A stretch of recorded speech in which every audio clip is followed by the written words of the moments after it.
Class 8-এর ভূগোল দ্বিতীয় অধ্যায় অস্তিত্ব পৃথিবী গুরুত্বপূর্ণ প্রশ্নের উত্তর। তোমরা সবাই কিন্তু খুব মন দিয়ে শোনো আর লেখো। সবাই কিন্তু সাবস্ক্রাইবটা দিয়ে দাও, সবাই কিন্তু মনে করে সাবস্ক্রাইবটা দিয়ে দাও আর বেল আইকনটা প্রেস করো।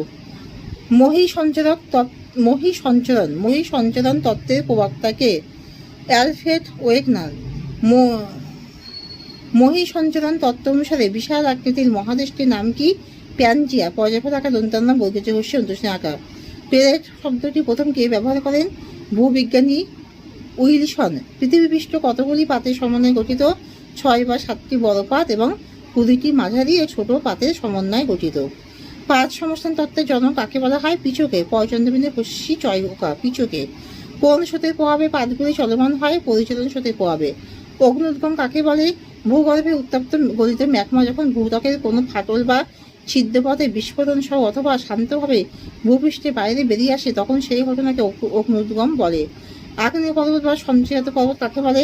বারবার অগ্নুৎপাতের ফলে আগ্নেয় পর্বত ভূপৃষ্ঠের কোনো ফাটলের চারদিকে জমে শঙ্কু আকৃতির যে পর্বত সৃষ্টি করে। বারবার অগ্নুৎপাতের ফলে আগ্নেয় পদার্থ ভূপৃষ্ঠে কোনো ফাটলের চারদিকে জমে শঙ্কু আকৃতির যে পর্বত সৃষ্টি করে তাকে আগ্নেয় পর্বত বা সঞ্চয়জাত পর্বত বলে। আগ্নেয় পর্বতকে কেন সঞ্চয়জাত পর্বত বলে? আগ্নেয় পদার্থের সঞ্চয় কাজের ফলে সৃষ্ট হয় বলে আগ্নেয় পর্বতকে সঞ্চয়জাত পর্বত বলে। সক্রিয় আগ্নেয়গিরি কাকে বলা হয়? যেসব আগ্নেয়গিরি সৃষ্টি হওয়ার পর থেকে অবিরামভাবে অগ্নুৎপাত ঘটেই চলেছে তাদের সক্রিয় আগ্নেয়গিরি বলে। সুপ্ত আগ্নেয়গিরি কাকে বলে? যেসব আগ্নেয়গিরি একেবারে একবার অগ্নুৎপাতের পর দীর্ঘদিন পর্যন্ত নিষ্ক্রিয় থাকে তাকে সুপ্ত আগ্নেয়গিরি বলে, যেমন জাপানের ফুজিয়ামা। আর মৃত আগ্নেয়গিরি যেসব আগ্নেয়গিরি থেকে অতি প্রাচীনকাল থেকে অগ্নুৎপাত ঘটলেও ভবিষ্যতে অগ্নুৎপাত ঘটার সম্ভাবনা নেই, তাকে মৃত আগ্নেয়গিরি বলে, যেমন মায়ানমারের পোপো।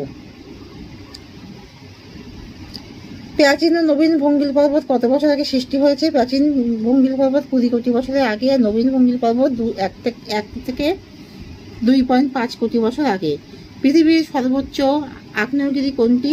হাওয়াই দ্বীপের মৌনালিয়া। ময়ৌকা দন্তন্য আকার, লয়কা উচ্চস্ব আকার। পৃথিবীর বেশিরভাগ আগ্নেয়গিরি কোন মহাসাগরীয় অঞ্চলে অবস্থিত? প্রশান্ত মহাসাগরীয় অঞ্চলে।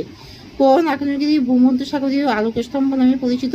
সিসিলির স্ট্যাম্বলি আগ্নেয়গিরি। অপসারী বা গঠনকারী পাত সীমানা কাকে বলে? যে পাত সীমানা বরাবর দুটি পাত পরস্পর থেকে দূরে সরে যায় তাকে অবসারী বা গঠনকারী পাত সীমানা বলে। অভিসারী বা বিনাশকারী পাত সীমানা কাকে বলে? যে পাত সীমানা বরাবর দুটি পাত পরস্পরের দিকে অগ্রসর হয় তাকে অভিসারী বা বিনাশকারী পাত সীমানা বলে। কোনো পাত